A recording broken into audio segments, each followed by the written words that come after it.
Allah Subhanahu wa Ta'ala menyebutkan bahwa rumah ibadah yang pertama kali dibangun di atas muka bumi ini adalah Ka'bah. Berarti Ka'bah bukan dibangun pertama kali oleh Nabi Ibrahim alaihissalam. Bahkan Ka'bah telah ada sejak manusia pertama ada, yaitu Nabi Adam alaihissalam.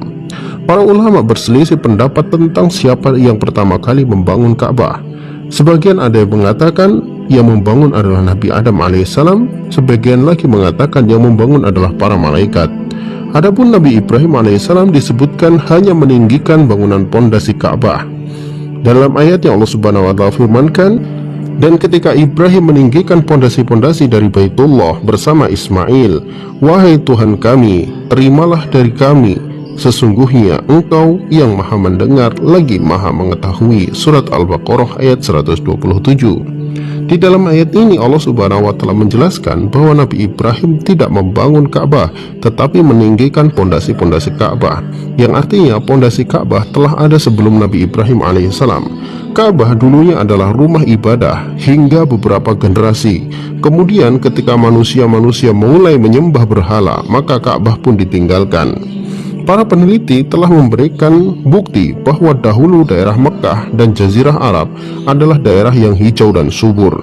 Di sana menjadi pusat peradaban kuno dan juga tempat yang penuh dengan tumbuhan. Para peneliti dari University of New South Wales, Sydney, menerangkan bahwa di masa lalu Arab Saudi bukanlah tanah yang gersang, tetapi tanah yang subur dan dipenuhi dengan hutan. Fosil-fosil yang ditemukan di sekitar gurun pasir Saudi menunjukkan bahwa dahulu gurun itu pernah dihuni oleh ribuan mamalia dan tumbuhan-tumbuhan hijau. Lalu apa hubungannya hasil penelitian ini dengan Ka'bah?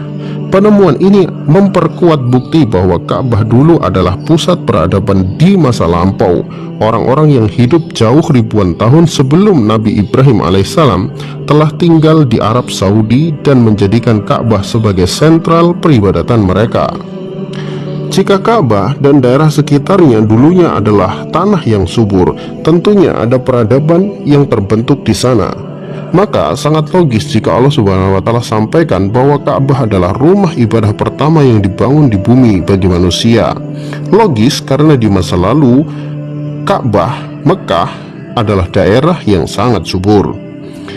Pembangunan ulang Ka'bah oleh Nabi Ibrahim alaihissalam adalah setelah beliau meninggalkan Hajar dan Ismail di padang gersang itu berdua atas perintah Allah Subhanahu wa Ta'ala. Mulanya Hajar yang ditinggalkan di padang gersang itu kebingungan bagaimana bisa ia akan makan dan minum di atas tanah yang tumbuhan tidak tumbuh. Tetapi karena keyakinan kepada Allah Subhanahu wa Ta'ala adalah pondasi kehidupan beliau, maka beliau tetap yakin bahwa Allah tidak akan meninggalkan Hajar dan Ismail mati karena haus dan lapar.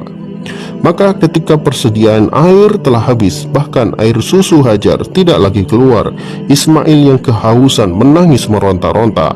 Hajar pun panik sehingga ia berlari antara bukit Sofa dan Marwa sebanyak 7 kali mencari air dan melihat kalau ada rombongan kafilah dagang yang lewat. Namun atas izin Allah Subhanahu wa Ta'ala, dari pijakan kaki Nabi Ismail alaihissalam yang menangis kehausan itu, keluarlah mata air yang saat ini dikenal sebagai air Zam-Zam. Keluarnya mata air Zam-Zam itulah awal bangkitnya kehidupan di Mekah yang dulunya gersang, kemudian banyak orang-orang yang singgah di sana. Mulanya para pedagang singgah hanya untuk mengambil air minum, karena air Zam-Zam adalah air ternikmat yang pernah mereka minum.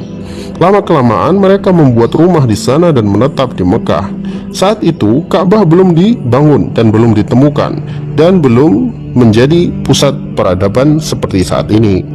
Ketika Nabi Ismail beranjak dewasa, Allah perintahkan kepada Nabi Ibrahim alaihissalam untuk mengunjungi anak dan istrinya di Mekah. Bukan hanya sekedar berkunjung, tetapi juga untuk membangun ulang Ka'bah yang telah terlupakan begitu lama bagi manusia.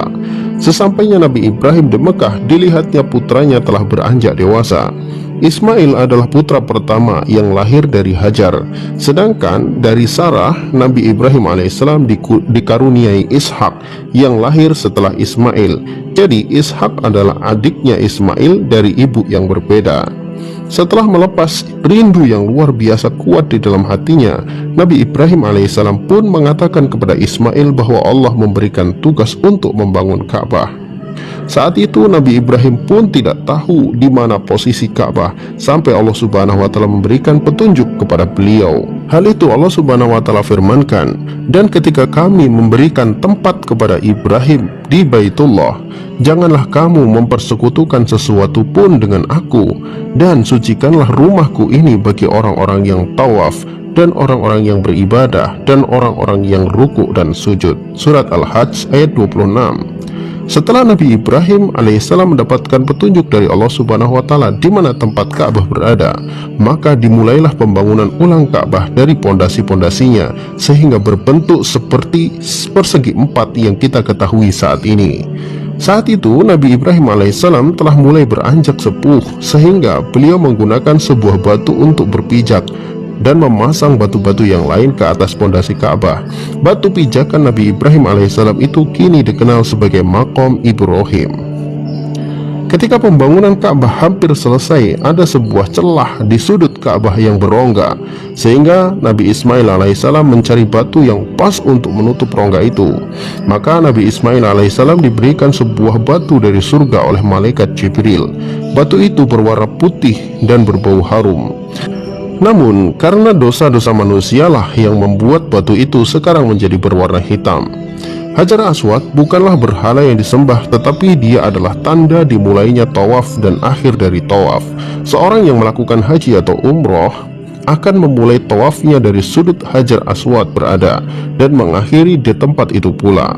Itulah fungsi dari Hajar Aswad. Adapun mencium Hajar Aswad adalah untuk mengingat bahwa dahulu batu itu berasal dari surga dan diberikan kepada manusia mulia yaitu Ibrahim dan Ismail.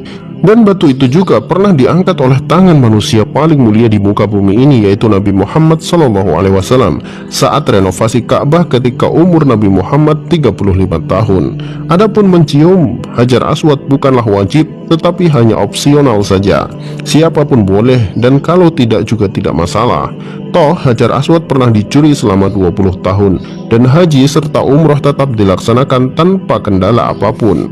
Jadi tuduhan-tuduhan orang kafir itu bukan karena mereka bodoh, tetapi karena mereka itu sengaja membodohi diri sendiri dan orang lain.